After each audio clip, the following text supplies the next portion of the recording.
Hello everyone, welcome और welcome back to my channel.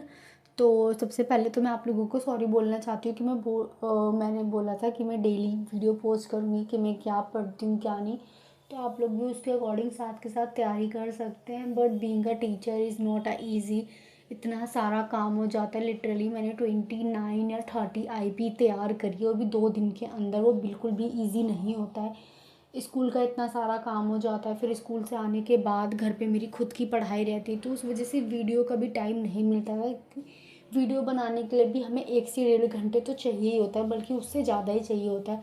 तो इस वजह से बट मैं वीकेंड में वीडियो बनाया करूँगी, और बीच बीच में अगर मेरे को टाइम मिला तो मैं क्या प्रिपरेशन कर रही हूँ अभी, मेरी कहाँ तक हुई है, तो मैं ये भी आप लोगों को बता दिया करूँगी।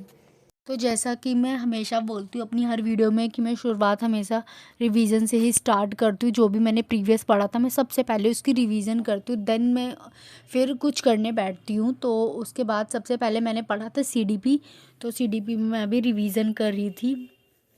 मैं इसमें वाइगॉस्की की थ्योरी थी, तो मैं उसकी रिवीजन कर रही थी अच्छे से। मैं आप लोग देख सकते हैं मैंने नोट्स वगैरह भी सारी चीज़ें मैं साथ के साथ बना लेती हूँ।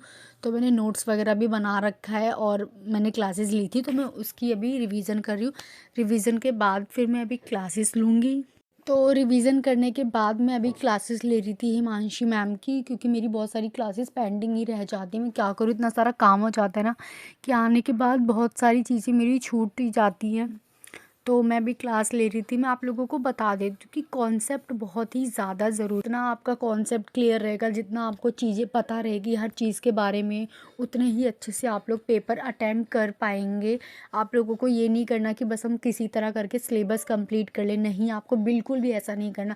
आप लोगों को कॉन्सेप्ट पे ध्यान देना। अगर आपका कॉन्सेप्ट एक बार में क्लियर नहीं हो रहा तो आप 2 बार वीडियो देखिए, 3 बार देखिए, 4 बार पढ़िए, बट उस पूरे कॉन्सेप्ट को अच्छे से क्लियर करने के बाद ही दूसरे स्टेप पे आप लोग जाइए।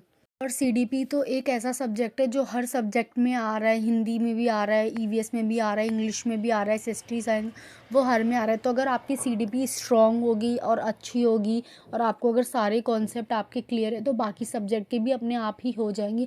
क्योंकि बाकी सब्जेक्ट में ऐसा कुछ अलग नहीं दे रखा उन्होंने।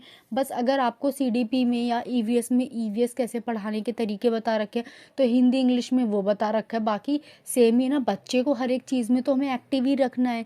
तो उस वजह से बस वही सोच के आप लोगों को हमेशा अपनी सीडीपी पहले स्ट्रॉन्ग कीजिए, और डेली ट्राई कीजिए कि आप 10 to 20 क्वेश्चन तो सॉल्व करें ही करें। क्योंकि अब ज़्यादा टाइम नहीं बचा है कि आप लोग पहले पूरा सिलेबस कंप्लीट करें, उसके बाद फिर क्वेश्चंस करने बैठे। तो आप लोग अब जैसे ही आपका मतलब जो भी क्लासेस ले रहे हो, पढ़ रहे हो, वो ख़त्म होता है, उसके बाद फिर 10-15 मिनट रेस्ट करने के बाद आप लोग क्वेश्चंस की प्रैक्टिस भी कर लीजिए साथ के साथ। तो फिर उसके बाद जब मैंने क्लासेस वगैरह ले ली, रिवीजन वगैरह हो गया, मैंने बुक रीडिंग वगैरह कर ली, उसके बाद मैंने पीवाईक्यू सॉल्व करा। एंड फिर उसके बाद इनफ है, उसके बाद मैंने कुछ भी नहीं करा, क्योंकि कल सेकंड सैटरडे है और मेरी छुट्टी है। तो मैं कल आराम से पढ़ूंगी, पूरे दिन है मेरे पास, तो इस वजह से मैंने नहीं करा।